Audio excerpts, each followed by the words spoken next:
Hindi para din sa kaligtasan ninyo.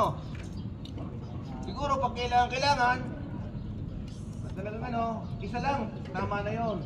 Pero kung iinom tayo ng sobra sa isa, dalawa, tatlo, iluluto nyo ang katawan nyo.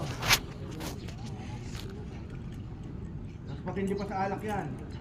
Maniwala kayo sa hindi. Kung ayaw nyo maniwala, wala kasi akong pera, kaya nyo maniwala.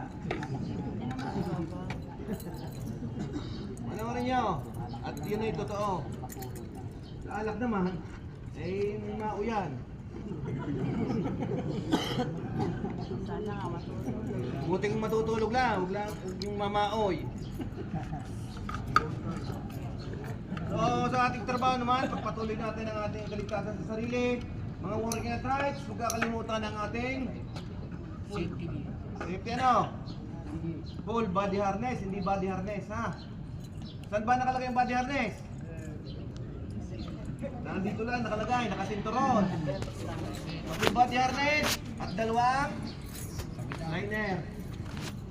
Hindi na advisable ang gagamit ng isang liner. Kailangan dalawa yan. Nalaglag man isa, mayroon ka pang isa. Pag nalaglag yung isa at nag-isang gamit nyo, magdasal na kayo.